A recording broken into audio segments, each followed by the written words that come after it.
Covering every county, this is your statewide newscast. Arkansas Today. Good Friday afternoon. I'm Mallory Brooks. Thanks for joining us for Arkansas Today. After months of wrangling over impeachment, it could all be over within the next 24 hours. Today, both sides will deliver closing arguments, then hold a pivotal vote on whether to call witnesses. It's also possible the final historic vote on whether to convict or acquit President Trump will take place. NBC's Kristen Welker reports. Overnight, a dramatic end to 8 hours of questions and answers on the Senate floor. Have you notified Mitch McConnell of your decision? Yes, I have. Republican Senator Lamar Alexander announcing he's a no vote on hearing from witnesses, calling the president's behavior in the Ukraine controversy inappropriate but not impeachable, adding in a statement there is no need for more evidence to prove something that has already been proven and that does not meet the United States Constitution's high bar for an impeachable offense. Alexander, one of 4 Republican senators who had hinted during the trial that they could vote to hear from witnesses. Senators Collins and Romney saying they are a yes vote Thursday. Senator Lisa Murkowski says she's still undecided. But even if Murkowski does vote yes, that makes it a 50-50 split.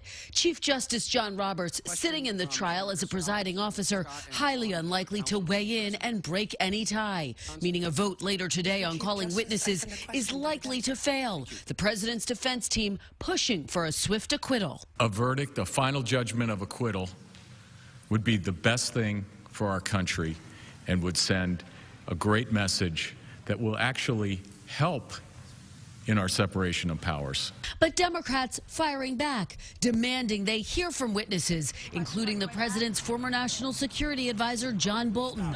Bolton reportedly alleges in a new book, not reviewed by NBC News, that the president withheld military aid to Ukraine in exchange for investigating the Bidens. The truth is staring us in the eyes. We know why they don't want John Bolton to testify. It's not because we don't really know what happened here. They just don't want the American people to hear it in all of its ugly, graphic detail. With his presidency hanging in the balance, President Trump defiant at a rally in Iowa. You know, we're having probably the best years that we've ever had in the history of our country. And I just got impeached. Can you believe these people? I got impeached. They impeached Trump. And authorities in Izard County now have a person in custody after a shooting led to a standoff yesterday afternoon. It all happened off Whispering Pines Road near Oxford. The sheriff's office says they originally went out there to respond to a shooting, and the suspect then barricaded themselves inside. We're told the suspect shot at the SWAT team, and they returned fire, hitting the shooter in the arm. The suspect then turned themselves in without any more harm. Of course, they've got the right equipment to make these type of entries to where we take every effort not to get somebody hurt. And that's what we did today, and it worked out well, you know. The suspect has not been identified. The sheriff's office says they will release more information today. An SUV plows into a cheer studio in Van Buren. Take a look at that. Luckily, no one was there when it happened. You are taking a look at video captured from inside the building around 8 a.m. The vehicle sent sheet metal, insulation, and glass flying through the Arkansas Cheer Academy on Highway 59 in Van Buren. The Crawford County Volunteer Fire Department says the driver was treated for minor injuries. No word on what could have caused that accident.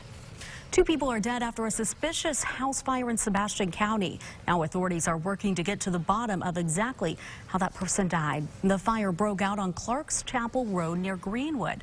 We're told the bodies were found outside of the burning home. Around 5:30 last night, a truck that was missing from the home was pulled over in Boonville. The driver, who has been identified as 19-year-old Jonathan Massey, has been taken into custody and charged with theft of property. An update to a breaking news story we first brought to you out of Lonoke County. The sheriff's office has made an arrest in a homicide. Dexter Dotson was booked yesterday. Authorities believe he killed Shalana Martin and left her body by a drainage ditch on Tomlinson Road, just outside of Lonoke city limits. They're keeping details about what happened close, only saying someone driving by last spotted her body. We look at everything as, you know, if it was our family that was going through this, we'd want them to have answers, the right answers, just as quick. Dotson is in the Lonoke County Jail facing a capital murder charge. Tax season is prime time for crooks and con artists to take advantage of people trying to file their refunds, which is why the Better Business Bureau of Arkansas is giving out 6 tips for people to follow as a way to help them combat potential and serious identity theft. Janet Robb is the CEO and president of the BBB Arkansas and says she sees consumers getting scammed year after year. She adds people need to ask more questions before just handing over private and personal information. A 5-year project that's promising to complete the 84-mile Delta Heritage Trail in Phillips County has the seal of approval from Governor Asa Hutchinson. The governor told an enthusiastic crowd that he thinks it will give eastern Arkansas a much-needed boost. As many as 600 jobs could be created for construction, trail staff, and nearby businesses. The new jobs are exciting in one of Arkansas's poorest areas. The Delta Heritage Trail could garner $7.7 million in economic and tourism benefits per year. Construction will connect winding trails through Arkansas's cultural-rich Delta. Completing the trail will be made possible by a $20 million matching grant from the Walton Family Foundation.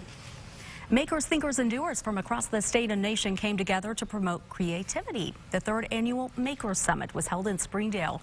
Artists to scientists shared ideas and opportunities for education around the region. Scott Family Amazium Executive Director Sam Dean says it's important to foster creativity not just from a young age, but throughout adulthood.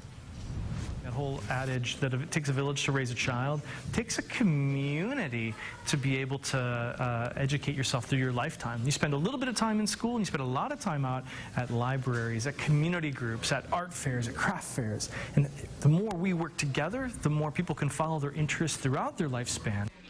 The summit also focused on the importance of hands-on activities in schools and educational institutions.